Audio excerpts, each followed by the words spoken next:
Matahari sore Jakarta terasa menyengat. Namun di dalam Grand Plaza yang megah itu, udara sejuk dari pendingin ruangan menyapu kulit dengan lembut. Bribtu Andre melangkah dengan dagu terangkat. Bunyi sol sepatu PDL-nya yang beradu dengan lantai marmer mall terdengar berirama, seolah menjadi musik pengiring bagi egonya yang sedang melambung tinggi. Hari ini adalah hari liburnya, tetapi Andre sengaja mengenakan kaos polo berkerah dengan emblem satuan kepolisian di dada kiri, dipadukan dengan celana kargo taktikal dan sepatu boots yang mengkilap. Di pinggangnya tergantung kunci mobil dengan gantungan yang sengaja dibiarkan berbunyi gemerincing setiap kali ia melangkah. Ia tidak sendirian, di sampingnya berjalan Rian, seorang junior di kantornya yang selalu siap sedia menjadi pendengar setia segala bualan Andre. "Lihat Yan," ujar Andre sambil menyisir rambutnya yang dipangkas cepak rapi dengan jari. Matanya menyapu sekeliling lobi restoran mewah di lantai dasar. Cewek-cewek zaman sekarang itu butuh kepastian, dan kepastian itu ada di seragam. "Lu lihat tuh, meja nomor 4, dari tadi ngelirik ke sini terus." Rian hanya mengangguk patuh, meski dalam hati ia sedikit jengah dengan narsisme seniornya itu. "Siap bang, abang emang karismanya beda kalau lagi santai begini." Andre tertawa renyah, suara yang sengaja ia keraskan agar menarik perhatian beberapa pengunjung kafe. Ia merasa dunia adalah panggungnya. Sejak lulus pendidikan dan mendapatkan penempatan di satuan lalu lintas kota, Andre merasa status sosialnya melesat naik. Ia menikmati tatapan orang-orang, rasa segan, hormat, atau mungkin takut yang ia terjemahkan sebagai kekaguman. Mereka memutuskan untuk masuk ke sebuah kedai kopi franchise internasional yang ramai. Aroma biji kopi yang dipanggang dan suara mesin espresso yang mendesis memenuhi ruangan. Andre memilih meja di area semi-outdoor, tempat yang strategis untuk melihat orang lalu lalang sekaligus memamerkan keberadaannya. Saat sedang menunggu pesanan ice americano-nya, pandangan Andre terkunci pada satu titik di sudut ruangan dekat jendela kaca besar yang menghadap ke taman buatan. Matanya menyipit, berusaha memastikan sosok yang ia lihat. Jantungnya berdegup sedikit lebih kencang, bukan karena takut, tapi karena lonjakan adrenalin dari sebuah memori masa lalu yang belum tuntas. Di sana, duduk seorang wanita berambut panjang terurai dengan gaun chiffon berwarna pastel yang anggun. Wajah itu sangat ia kenal, Sari, mantan kekasihnya yang meninggalkannya 6 bulan lalu. Ingatan Andre melayang ke momen perpisahan mereka. Sari memutuskan hubungan dengan alasan yang menurut Andre sangat klise dan tidak masuk akal. "Kamu terlalu arogan, Dre, aku nggak nyaman." Saat itu Andre murka. Ia merasa Sari adalah wanita bodoh yang melepaskan pria mapan dengan masa depan cerah sepertinya. "Itu Sari kan?" gumam Andre pelan, lebih kepada dirinya sendiri. Rian mengikuti arah pandang Andre. "Mantan abang yang itu, bang? Wah, makin bening aja, bang." "Cih," decih Andre, sudut bibirnya terangkat sinis. "Bening sih bening, tapi otaknya dangkal. Ninggalin gue cuma demi nyari kebebasan katanya." Namun, rasa penasaran Andre terusik ketika ia menyadari Sari tidak sendirian. Ada seorang pria duduk di hadapannya. Posisi duduk pria itu membelakangi Andre, sehingga ia hanya bisa melihat punggungnya yang lebar. Andre mengamati dengan teliti, layaknya seorang detektif yang sedang memprofil tersangka. Namun, apa yang ia lihat justru membuatnya ingin tertawa mengejek. Pria yang bersama Sari itu mengenakan kaos oblong putih polos yang terlihat agak kusam di bagian lehernya. Celana yang dipakainya hanyalah celana pendek katun berwarna coklat pudar yang panjangnya selutut, dipadukan dengan sandal jepit karet, jenis sandal yang biasa dipakai orang ke warung kelontong depan komplek. Kontras sekali dengan penampilan Sari yang glowing dan elegan. Pemandangan itu bagi Andre seperti melihat bunga mawar yang diletakkan di atas tumpukan kardus bekas. "Gila," Andre menggelengkan kepala, senyum meremehkan semakin lebar di wajahnya. "Lu lihat cowoknya, Yan?" Rian menyipitkan mata. "Yang pakai kaos oblong itu, bang?" "Iya, santai banget ya gayanya buat tempat semewah ini." "Bukan santai, itu gembel," koreksi Andre dengan nada tajam. Sari. Gue kira dia putus sama gue karena dapat perwira atau minimal pengusaha muda.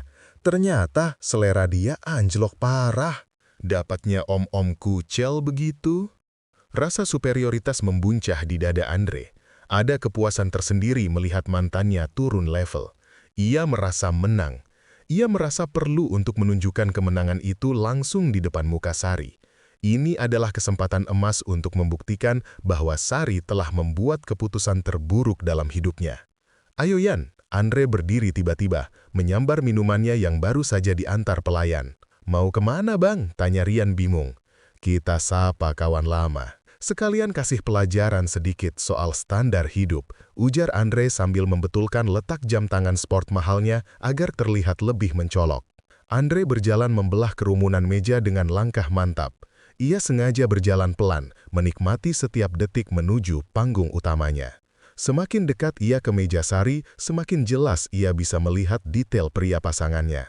Rambut pria itu sedikit berantakan, ada uban tipis di bagian samping, dan ia sedang tertawa kecil menanggapi cerita Sari. Tidak ada aura intimidasi sama sekali. Pria itu terlihat lemah, tua, dan tidak berdaya di mata Andre. Jarak tinggal 2 meter.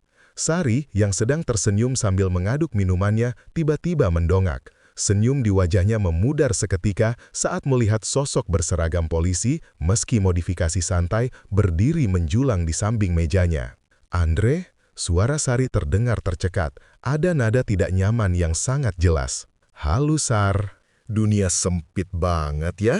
sapa Andre dengan nada yang dibuat-buat ramah, namun matanya menatap tajam penuh penilaian. Ia tidak menunggu dipersilahkan duduk, langsung menarik kursi kosong dari meja sebelah dan memposisikan dirinya di ujung meja mereka, seolah-olah ia adalah tamu kehormatan yang sudah ditunggu. Pria di hadapan Sari berhenti tertawa. Ia menoleh perlahan ke arah Andre. Wajahnya tenang, teduh, namun matanya memiliki kedalaman yang sulit dibaca. Pria itu meletakkan cangkir tehnya perlahan tanpa suara. "Apa kabar, Sar? Lama nggak ketemu. Kirain udah pindah ke luar negeri atau nikah sama pejabat." Sindir Andre sambil meletakkan kunci mobilnya dengan kasar di atas meja. Bunyi brak kecil membuat beberapa pengunjung di meja sebelah menoleh. Sari menarik napas panjang, berusaha tetap sopan. "Aku baik, Andre. Kamu ngapain di sini?" "Jalan-jalan lah, biasa. Refreshing habis tugas negara. Berat, Sar, ngurusin keamanan kota," jawab Andre sombong, sengaja menekankan kata tugas negara. Matanya kemudian beralih, menatap pria di sebelah Sari dari ujung rambut hingga ujung sandal jepit di bawah meja yang terlihat. Tatapannya adalah definisi dari penghinaan visual. Dan ini, Andre menunjuk pria itu dengan dagunya, tanpa mengulurkan tangan untuk bersalaman. "Siapa ini, Sar? Sopir baru kamu? Atau tukang kebun yang lagi diajak makan enak?" Suasana di meja itu seketika membeku. Sari membelarakan mata, wajahnya memerah menahan marah dan malu. "Andre, jaga mulut kamu." "Ini Mas Dimas, pasangan aku." Andre tertawa terbahak-bahak, sebuah tawa yang dibuat-buat dan menyakitkan telinga.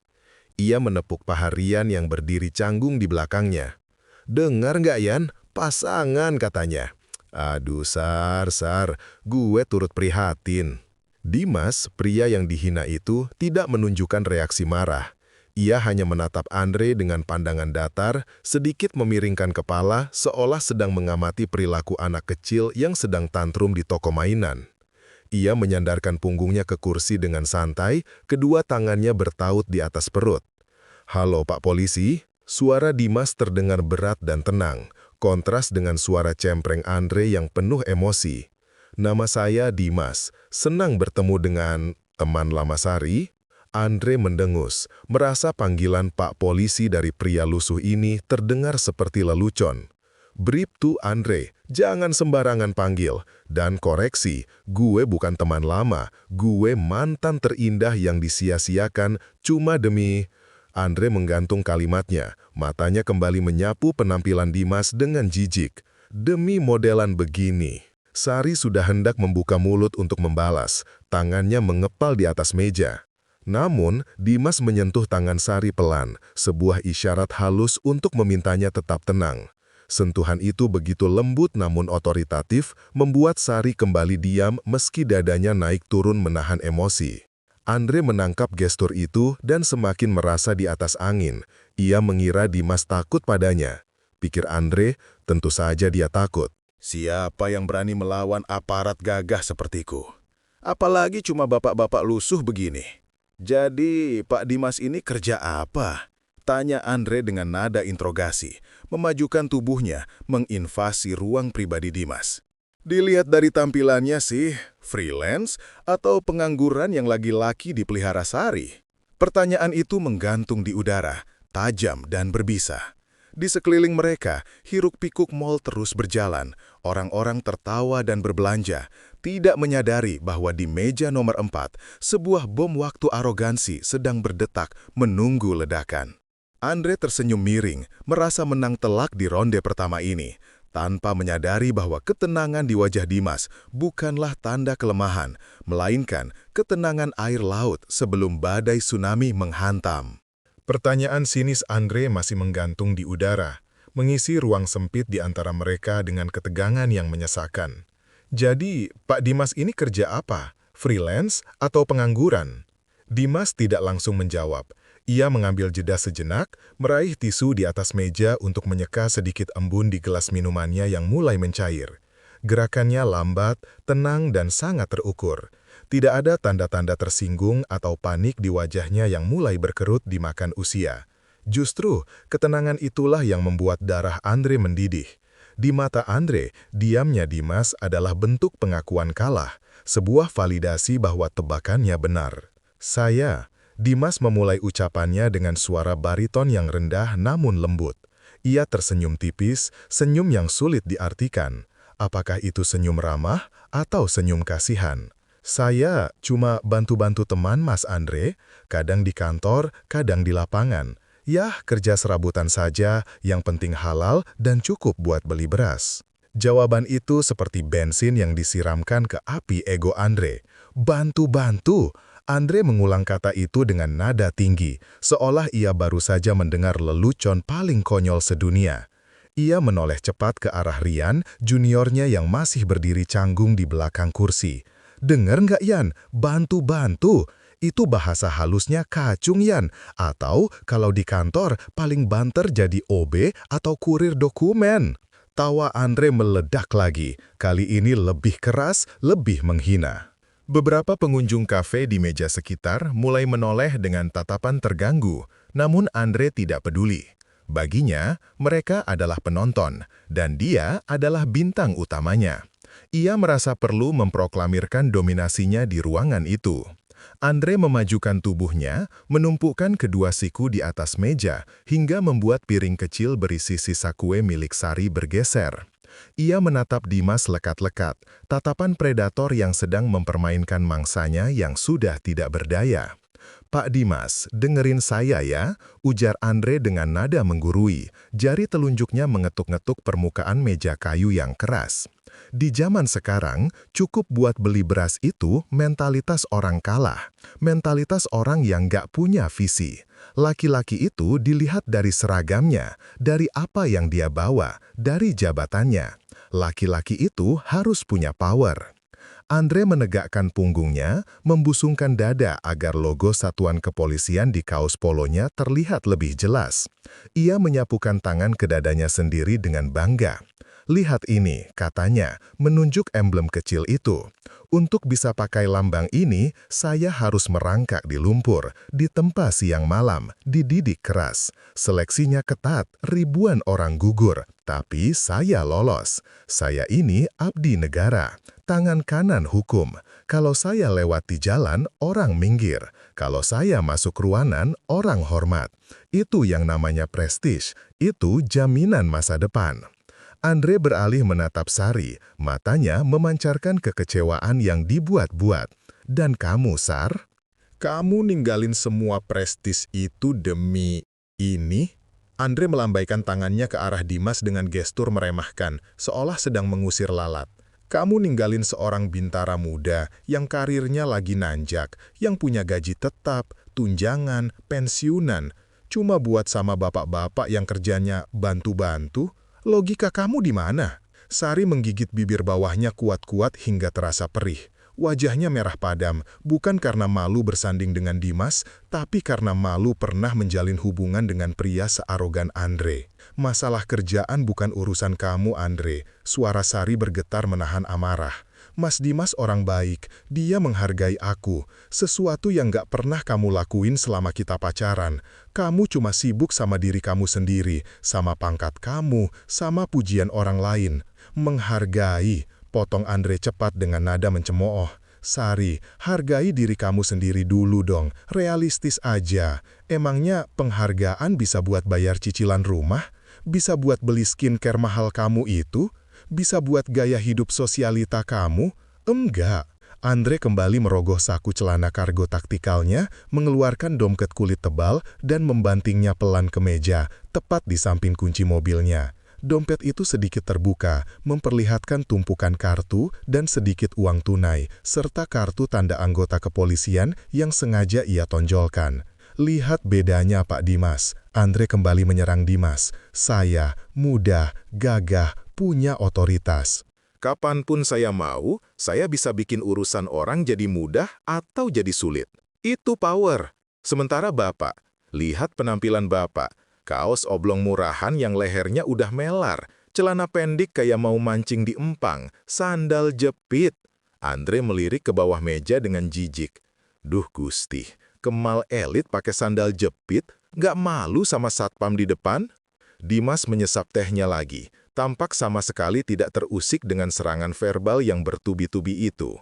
Ia meletakkan cangkir perlahan. Pakaian hanya pembungkus Mas Andre, yang penting isinya. Nyaman itu mahal harganya, dan tidak semua orang bisa membeli kenyamanan dengan seragam. Jawaban filosofis itu membuat Andre semakin berang. Ia merasa diremehkan. Ia benci orang yang sok bijak di hadapannya. Baginya, kata-kata mutiara adalah senjata orang miskin untuk menghibur diri. Halah bacot, umpat Andre kasar. Gak usah sok filosofis deh. Orang kalau nggak punya duit emang ngomongnya suka ngelantur biar kelihatan bijak. Padahal aslinya minder. Jujur aja Pak, Bapak minder kan duduk di depan saya? Bapak gemetar kan lihat seragam? Ya meskipun saya lagi nggak pakai dinas lengkap, tapi aura aparat itu nggak bisa bohong. Rian, yang sejak tadi diam, mencoba menengahi dengan canggung. Bang Andre, udah bang, nggak enak dilihat orang. Yuk kita cabut aja. Diam lu Yan, bentak Andre tanpa menoleh. Ia masih terpaku pada Dimas. Gue lagi ngasih edukasi sama bapak ini. Kasian dia. Mungkin seumur hidup nggak pernah diajak ngobrol sama orang level atas kayak kita. Andre kemudian mengubah posisi duduknya, menyilangkan kaki dengan angkuh. Ia mengeluarkan ponsel pintar keluaran terbarunya, memutarnya di tangan seolah sedang pamer mainan baru. Gini aja deh Pak Dimas, ujar Andre, nadanya berubah menjadi nada kasihan yang sangat merendahkan. Karena saya ini pengayom masyarakat yang baik, saya mau nawarin solusi. Kebetulan di kantor polsek tempat teman saya dinas, lagi butuh tukang kebun buat bersihin halaman sama nyuci mobil patroli. Gajinya lumayan lah, UMR dikit. Daripada bapak kerja serabutan gak jelas bantu-bantu teman, mending kerja jelas. Nanti saya rekomendasiin, bilang aja kenalan Bribtu Andre, pasti langsung diterima. Sari menggebrak meja, brak. Cukup keras hingga membuat Andre terlonjak sedikit. Napas Sari memburu. Andre, kamu keterlaluan. Mas Dimas nggak butuh pekerjaan dari kamu. Dan kamu nggak berhak menghina dia seperti itu. Andre menatap Sari dengan tatapan dingin, lalu tertawa sinis. Wah, santai Sar, galak amat. Gue kan niatnya baik, nolongin pacar lu yang kelihatan susah ini. Harusnya lu makasih sama gue. Jarang-jarang loh ada polisi yang mau peduli sama nasib rakyat kecil kayak dia. Ia kemudian mencondongkan wajahnya ke arah Dimas, jarak mereka kini sangat dekat, hingga Andre bisa melihat pori-pori di wajah Dimas. Gimana Pak, tawaran menarik loh. Atau, kalau nggak mau jadi tukang kebun, bolehlah cuci mobil pribadi saya tiap akhir pekan. Saya kasih 50.000 sekali cuci. Lumayan buat beli rokok kan? Penghinaan itu sudah mencapai puncaknya. Andre merasa ia telah menang telak. Ia telah menginjak harga diri pria itu sampai rata dengan tanah. Ia telah menunjukkan pada Sari betapa timpangnya kualitas dirinya dibandingkan pria tua lusuh itu. Di kepalanya, Andre membayangkan Dimas akan menunduk malu, meminta maaf, lalu pergi meninggalkan Sari karena sadar diri. Namun, yang terjadi justru sebaliknya. Dimas perlahan memutar tubuhnya menghadap penuh ke arah Andre. Tidak ada lagi senyum tipis di wajahnya. Ekspresinya datar, namun matanya, mata yang sejak tadi terlihat teduh, kini menajam. Ada kilatan otoritas yang sangat kuat di sana. Sorot mata yang biasa dimiliki oleh seseorang yang terbiasa memberi perintah, bukan menerima perintah. "Mas Andre?" panggil Dimas. Suaranya tidak lagi lembut, tapi berat dan penuh penekanan. Volumenya tidak keras, tapi entah kenapa terdengar menggema di telinga Andre, membuat bulu kuduknya sedikit meremang tanpa alasan yang jelas. "Terima kasih tawarannya, tapi saya rasa Mas Andre harus lebih hati-hati dalam menilai orang dari sampulnya. Seragam itu amanah, Mas, bukan kostum superhero yang bisa dipakai buat gagah-gagahan atau merendahkan orang lain." Andre terdiam sepersekian detik, terkejut dengan perubahan aura Dimas. Namun, egonya menolak untuk mundur. "Wah, berani nyeramahin saya?" Andre mendengus, matanya melotot. "Bapak nggak tahu siapa saya? Saya bisa loh panggil patroli sekarang, periksa identitas Bapak. Jangan-jangan Bapak ini preman atau DPO yang lagi nyamar. Gelagat Bapak mencurigakan soalnya, berani melawan petugas." Ancaman itu keluar begitu saja. Senjata pamungkas oknum arogan mengkriminalisasi ketidaksukaan pribadi. Andre merasa ia memegang kartu as. Ia adalah hukum, dan Dimas hanyalah warga sipil yang bisa ia gertak sesuka hati. "Ayo, keluarin KTP Bapak sekarang," bentak Andre. Suaranya meninggi lagi, berusaha mengembalikan dominasinya yang sempat goyah karena tatapan Dimas tadi. "Jangan sampai saya borgol Bapak di sini karena dianggap melawan dan tidak kooperatif." Di belakang Andre, Rian mulai gelisah luar biasa. Instingnya sebagai polisi, yang mungkin lebih tajam daripada Andre, merasakan ada yang tidak beres.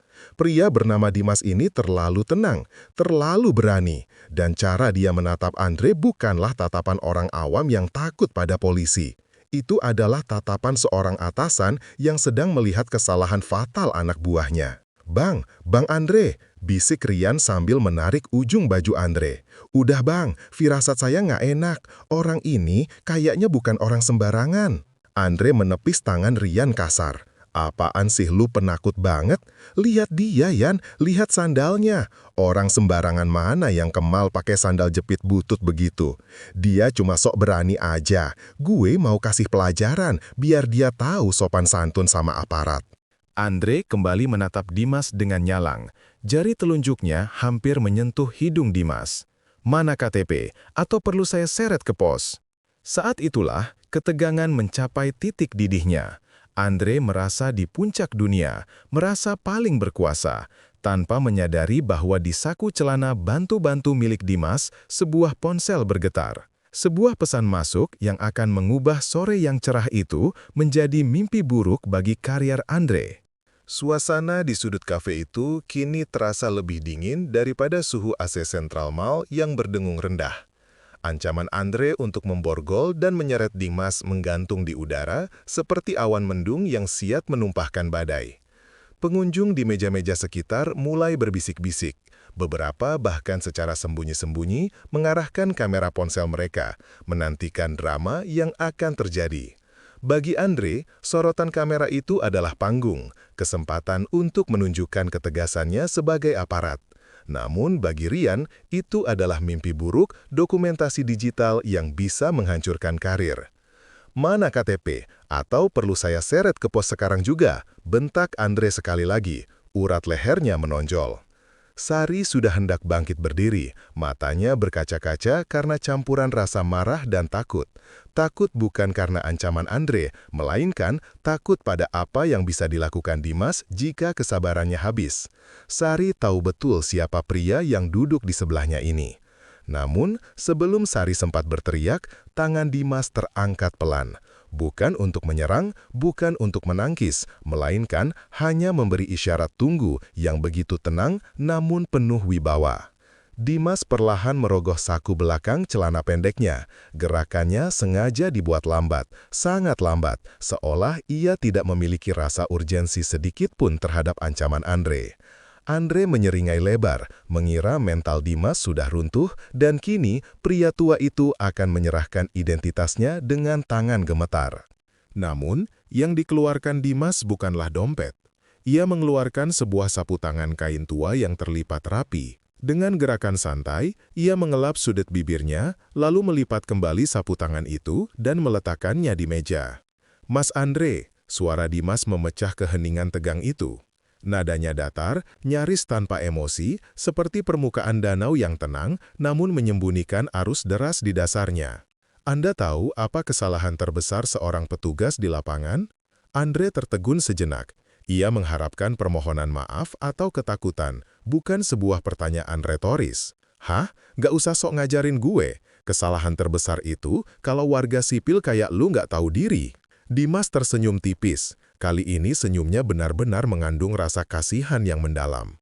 Ia menyandarkan punggungnya kembali ke kursi, postur tubuhnya terbuka, tidak defensif sama sekali. Matanya menatap lencana kepolisian di dada kiri Andre, lalu beralih menatap mata pemuda itu. "Kesalahan terbesarnya adalah underestimate," lanjut Dimas tenang. "Terlalu cepat menilai situasi, terlalu cepat merasa berkuasa, dan lupa bahwa di atas langit masih ada langit. Anda meminta KTP saya dengan alasan apa? Apakah saya melakukan tindak pidana? Apakah saya mengganggu ketertiban umum? Atau hanya karena ego Anda terluka melihat mantan kekasih Anda lebih bahagia dengan orang yang Anda anggap gembel?"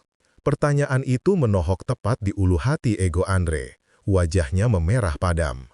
Kebenaran yang diungkapkan Dimas terasa seperti tamparan keras di depan umum. "Kurang ajar!" Andre menggebrak meja lagi. Kali ini lebih keras hingga kopi di cangkir sari tumpah sedikit membasahi taplak meja. "Lu nantangin gue? Lu pikir gue nggak bisa cari pasal buat nahan lu?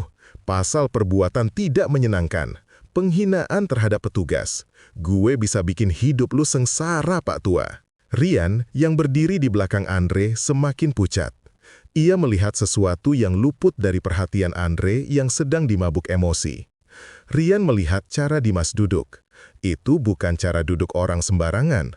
Punggung tegak sempurna meski di kursi kafe yang empuk, tatapan mata yang tidak berkedip saat digertak, dan tangan yang tenang, sama sekali tidak gemetar. Itu adalah ketenangan yang dibentuk oleh pengalaman bertahun-tahun menghadapi bahaya nyata, bukan sekedar latihan baris berbaris.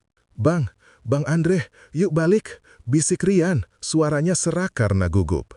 Ia menarik lengan Andre lebih kuat. "Orang-orang pada ngeliatin, Bang. Malu, nanti viral." "Biarin viral." Andre menepis tangan Rian kasar. Ia merasa adrenalinnya memuncak. Ia harus menuntaskan ini. Ia harus melihat Dimas bertekuk lutut. Biar masyarakat tahu kalau polisi itu tegas, nggak lembek kayak lu, Yan. Andre kembali membusungkan dadanya ke arah Dimas.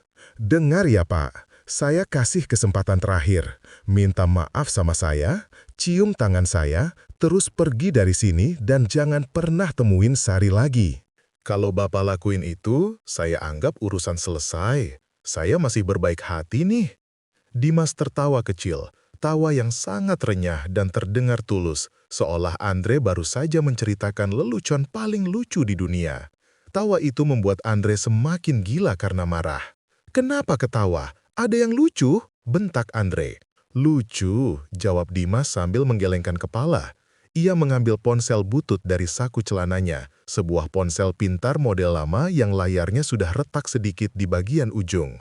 "Lucu karena Mas Andre ini mengingatkan saya pada masa muda seseorang. Tapi bedanya, orang itu tahu kapan harus berhenti." "Oh, mau nelpon backingan?" Andre mencibir melihat ponsel Dimas. "Silahkan, telepon siapa aja yang Bapak kenal. Preman pasar, ormas, atau Pak RT. Telepon aja semua. Gue nggak takut. Di wilayah ini, gue hukumnya." Andre melipat tangannya di dada, memasang pose menantang. Ia yakin betul, siapapun yang ditelepon oleh pria berpenampilan lusuh seperti Dimas, pastilah orang-orang yang tidak penting. Paling banter teman sesama kuli atau preman kampung yang akan lari terbirit-birit begitu melihat seragam polisi. Dimas mengabaikan cemoohan itu. Ia menekan satu tombol panggilan cepat, tidak perlu mencari kontak, seolah nomor itu sudah ada di speed dial prioritas utama. Ia mengangkat ponsel ke telinga kanannya, matanya tetap terkunci pada Andre. "Halo," sapa Dimas ke sambungan telepon. Suaranya berubah, tidak lagi santai seperti berbicara dengan teman, tapi tegas, singkat, dan penuh komando. Posisi di mana? Andre mendengus, menirukan gaya bicara Dimas dengan nada mengejek ke arah Rian. Halo, posisi di mana?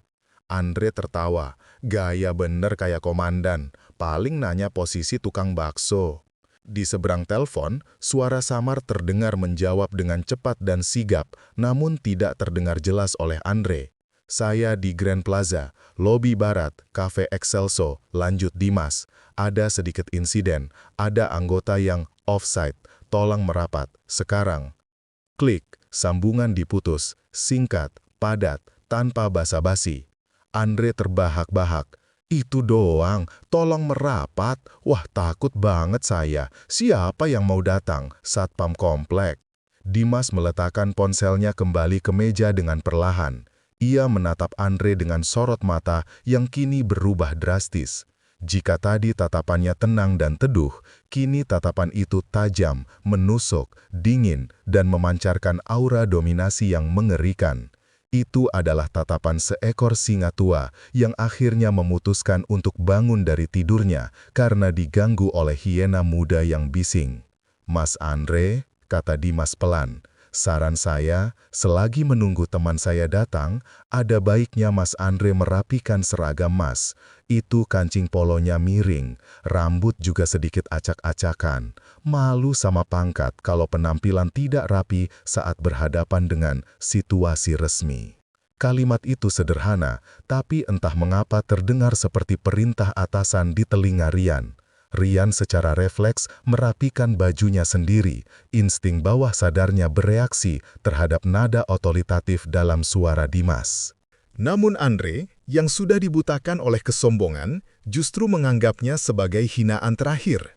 "Lu nyuruh-nyuruh gue?" Andre maju selangkah, tangannya mengepal, siap mencengkeram kerah baju kaos Dimas.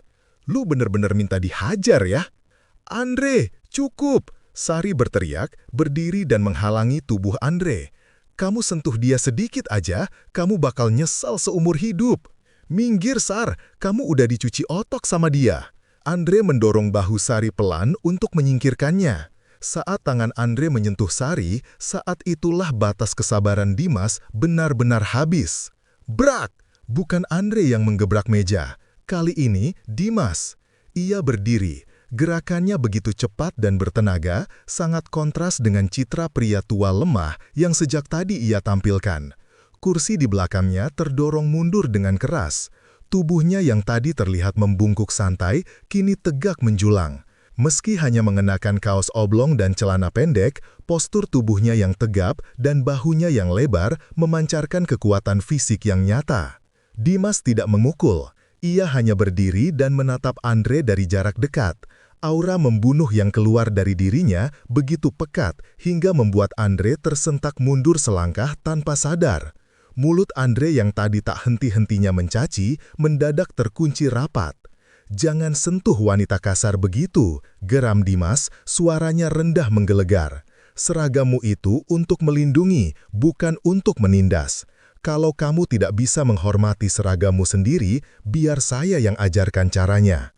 Andre terdiam, jantungnya berdegup kencang. Untuk pertama kalinya sore itu, ada setitik rasa ragu menyusup ke dalam hatinya. Siapa orang ini sebenarnya? Kenapa dia punya aura seperti komandan batalion saat sedang marah? Tapi keraguan itu segera ditepisnya. Paling cuma gertak sambal. Dia cuma orang tua yang badannya masih tegap bekas kuli panggul. Oh, mau main fisik? Andre mencoba mengembalikan keberaniannya, meski suaranya sedikit bergetar. "Bagus, saksi banyak. Bapak nyerang petugas, kena pasal berlapis." Tiba-tiba, Dari arah pintu masuk lobi mall, terdengar suara derap langkah sepatu Lars yang berat dan berirama. Bukan satu atau dua orang, tapi sekelompok. Suara itu mendekat dengan cepat, membelah keramaian mall. Orang-orang minggir dengan tergesa-gesa, memberikan jalan. Rian menoleh ke belakang, dan matanya melotot nyaris keluar. Wajahnya seketika kehilangan darah, pucat pasi seperti mayat. Bang Andre, cicit Rian, kakinya lemas. Apaan sih? Andre menoleh kesal ke arah pintu masuk. Dan saat itulah, waktu seolah berhenti bagi Bribtu Andre. Dari arah pintu, berjalan tegap 6 orang anggota Propam, profesi dan pengamanan, dengan atribut lengkap. Baret biru muda, sabuk putih, dan wajah garang tanpa senyum. Di depan mereka, memimpin barisan dengan langkah lebar, adalah seorang komisaris besar polisi, Kombes Pol, yang sangat dikenal Andre. Itu adalah Kapolres wilayah tersebut, atasan tertinggi di distrik mereka. Andre ternganga. Apakah mereka kebetulan lewat? Apakah ada razia? Namun, harapan itu musnah ketika rombongan itu tidak berbelok ke arah lain. Mata sang Kapolres terkunci lurus ke meja mereka. Tatapannya tajam, marah dan tertuju langsung pada Andre. Tapi, yang lebih mengerikan adalah apa yang terjadi selanjutnya. Sang Kapolres, begitu sampai di radius 3 meter dari meja, langsung mengambil sikap sempurna. Ia mengentakkan kakinya, mengangkat tangan kanannya dengan tegas ke pelipis, melakukan hormat yang sangat patah-patah dan hikmat. Bukan hormat kepada Andre, melainkan hormat kepada pria berkaos oblong dan bersandal jepit di hadapan Andre. "Siap, izin Jenderal!" Suara Kapolres menggelegar, menggema di seluruh kafe. Dunia Andre runtuh seketika. Lututnya terasa cair, telinganya berdengung. Kata jenderal itu berputar-putar di kepalanya seperti peluru yang menembus otak. Ia menoleh kaku ke arah Dimas, yang kini berdiri tenang membalas hormat sang Kapolres dengan gerakan tangan santai namun sempurna.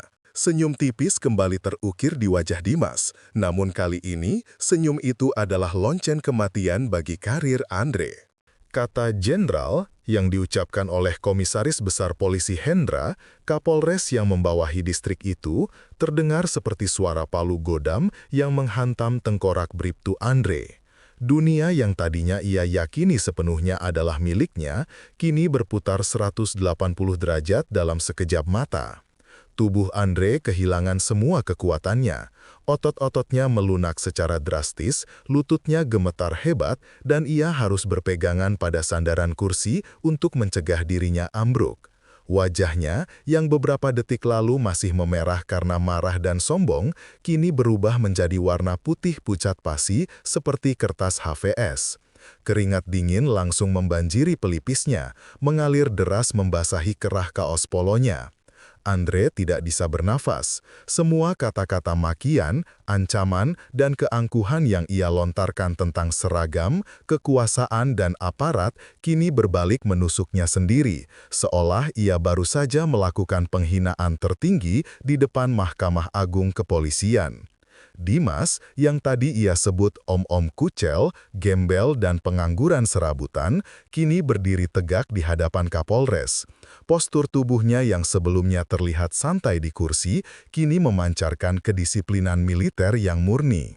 Pakaiannya yang sederhana, kaos oblong putih, celana pendek katun, dan sandal jepit tidak lagi terlihat lusuh. Justru, pakaian itu kini terlihat seperti penyamaran yang jenius.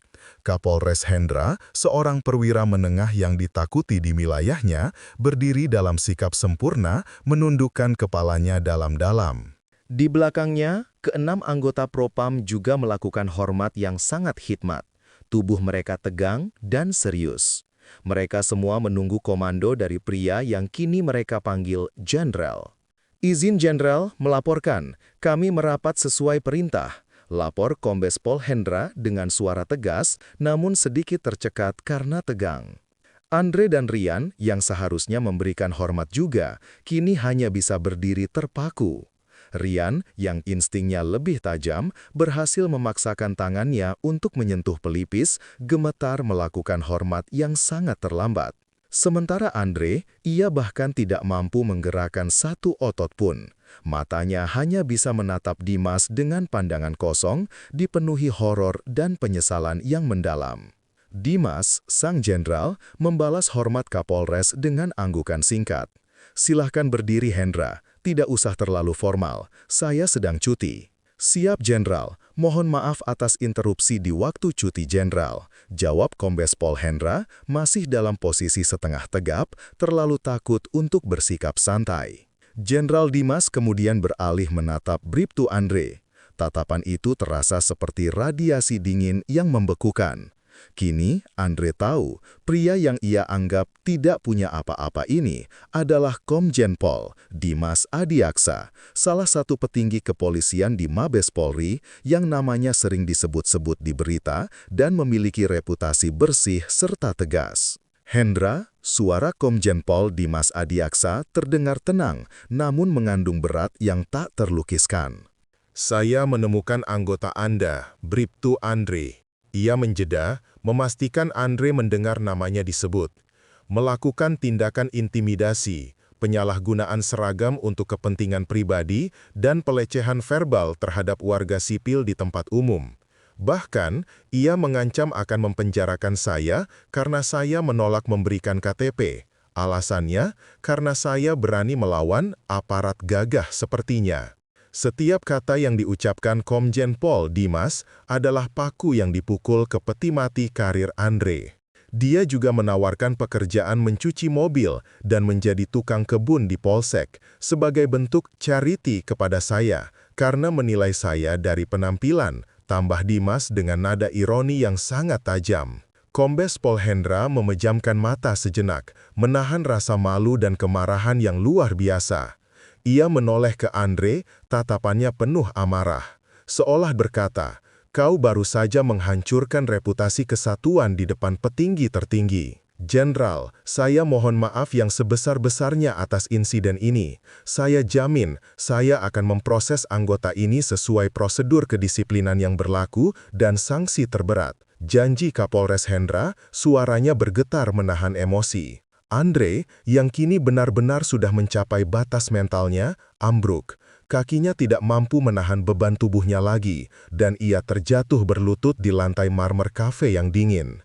Air matanya mulai mengalir tanpa ia sadari. "Jenderal, Jenderal, saya mohon ampun Jenderal." Andre merangkak sedikit, mencoba meraih kaki Komjen Pol "Dimas," namun dihalangi oleh salah satu anggota Propam yang bergerak cepat. "Saya hilaf, Jenderal. Saya salah. Saya tidak tahu, Jenderal. Saya mohoni hukuman apapun, asalkan jangan pecat saya, Jenderal. Saya mohon, Jenderal." Tangisan Andre terdengar menyedihkan, penuh penyesalan dan ketakutan. Ia merangkai semua kata yang ia bisa, namun semua itu terlambat. Hinaan dan arogansinya telah terekam jelas, tidak hanya di memori para pengunjung mal, tetapi juga di hadapan atasannya dan seorang petinggi Mabes. Komjen Pol Dimas Adiaksa hanya menatap Andre yang kini tersungkur di lantai dengan pandangan dingin. Ia tidak merasa puas, hanya kecewa. "Hendra," panggil Dimas, matanya masih terfokus pada Andre. "Tolong berikan pelajaran yang pantas. Seragam itu bukan untuk pamer, apalagi untuk menindas rakyat. Mentalitas seperti ini harus dibersihkan dari kesatuan. Saya ingin laporan lengkapnya dikirim ke kantor saya besok pagi, dan pastikan yang bersangkutan ditarik dari tugas lapangan secepatnya. Dia sudah tidak layak mengemban amanah." "Siap, Jenderal. Perintah akan dilaksanakan dengan tegas," jawab Kapolres Hendra, lega karena Jenderal tidak langsung memerintahkan pemecatan di tempat, namun tahu betul bahwa nasib Andre sudah dipastikan tamat. Setelah memberikan putusan yang dingin dan tegas itu, Komjen Pol Dimas Adiaksa menghela napas panjang. Ekspresi di wajahnya melunak ketika ia menoleh ke arah Sari yang berdiri dengan mata berkaca-kaca melihat drama pembalasan instan ini. "Maafkan saya, Dek. Kencan kita jadi terganggu drama tidak penting ini," ujar Dimas dengan nada yang kembali lembut dan hangat, sangat kontras dengan nada komando yang ia gunakan tadi. Ia mengulurkan tangannya kepada Sari. Sari tersenyum lega, meraih tangan Dimas dengan penuh kasih sayang. Tidak apa-apa, Mas, tapi setidaknya dia jadi tahu bedanya emas dan loyang. Sari dan Komjen Pol Dimas kemudian berjalan meninggalkan meja yang penuh kekacauan itu. Mereka berjalan melewati kerumunan anggota Propam dan Kapolres yang berbaris rapi. Mereka berjalan melewati Bribtu Andre yang masih bersujud di lantai, menangis meraung-raung dalam penyesalan yang sangat terlambat. Kombes Pol Hendra menatap Andre dengan jijik. Ia menunggu sampai bayangan Jenderal dan Sari hilang di kejauhan sebelum akhirnya ia membentak dengan suara penuh amarah yang teredam. "Bribtu Andre, berdiri! Kamu baru saja melakukan kesalahan terbesar dalam hidupmu. Sekarang, Propam, amankan dia, bawa ke kantor sekarang juga." Andre diangkat paksa oleh 2 anggota Propam. Saat ia diseret keluar, matanya sempat melihat Rian, juniornya, yang kini berdiri tegak, berusaha keras untuk tidak terlibat, memegang erat-erat lencana yang tadinya dibanggakan Andre.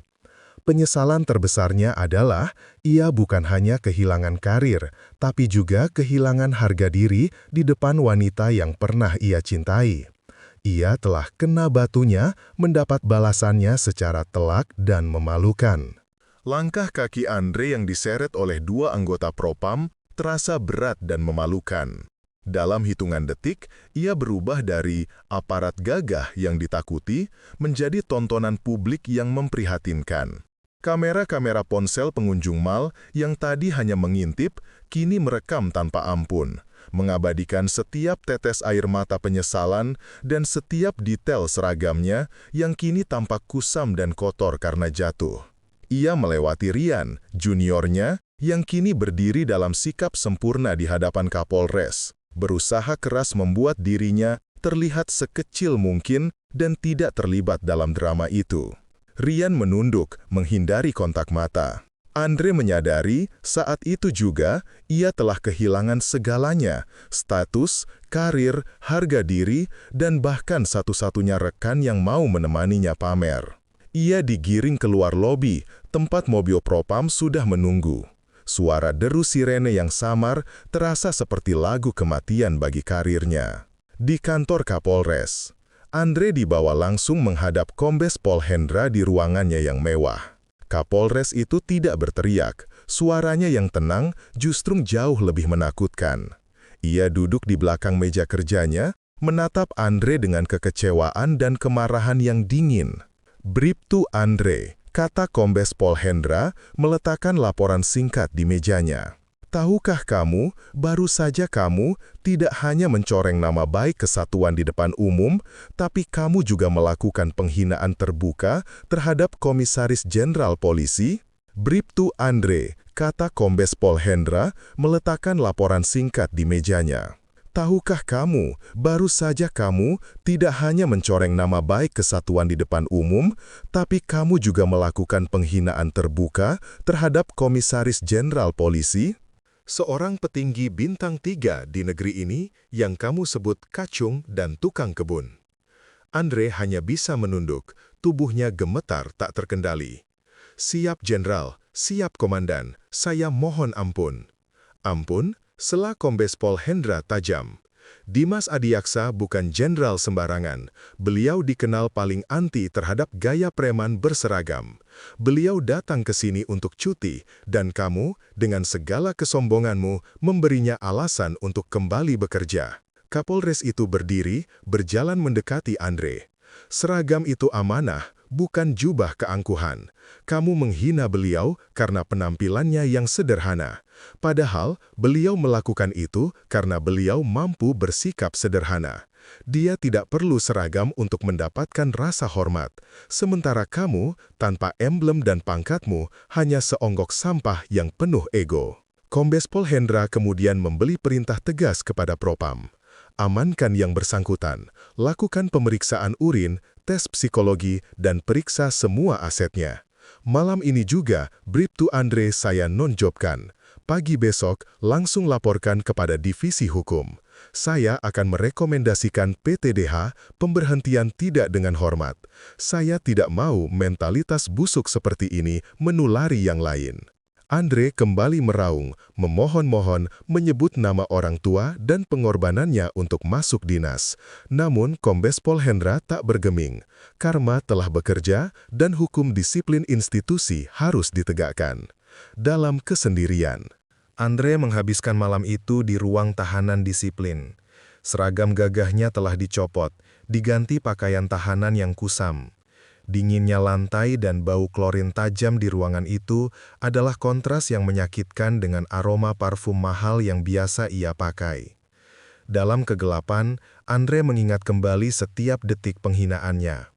Ia mengingat tawa meremehkan yang ia lontarkan, kunci mobil yang ia pamerkan, dan terutama tatapan tenang Dimas.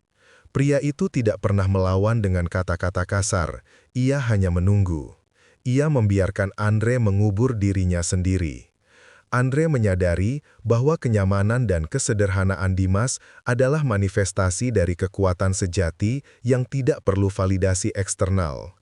Dimas bisa berpakaian seperti apapun dan dimanapun karena otoritasnya ada di dalam dirinya, bukan di luar.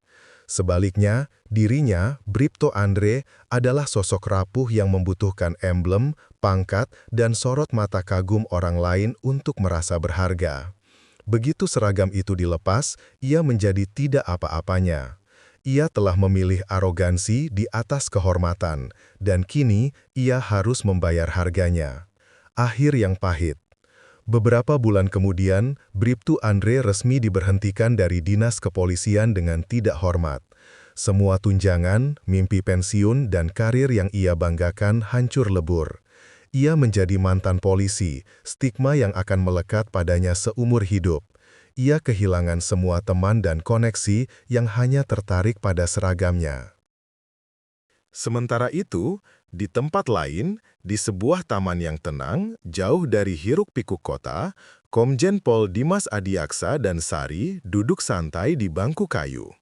Dimas, masih dengan kaos oblong dan sandal jepitnya, menikmati segelas teh hangat. Sari bersandar di bahunya, membaca berita di tablet. Salah satu berita online menyinggung tentang penegakan disiplin ketat di kepolisian. Dimas tersenyum tipis. "Di mana, Dek? Sudah beres?" Sari menutup tabletnya dan meletakkannya. "Sudah, Mas, tapi yang menyedihkan bukan hukuman itu.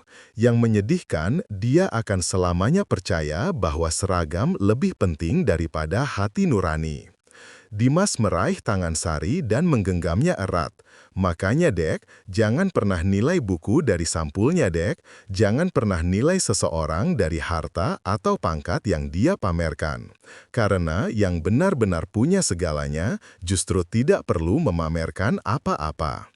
Jenderal itu menatap langit biru dengan hati yang damai. Bripto Andre telah mendapatkan kena batunya yang sempurna. Ia dihukum bukan oleh tangan hukum biasa, melainkan oleh tangan otoritas tertinggi yang ia hina, di hadapan mantan kekasih yang ia remehkan, dan dengan penyesalan yang tidak akan pernah hilang. Sebuah pelajaran keras tentang kerendahan hati dan bahaya arogansi yang buta.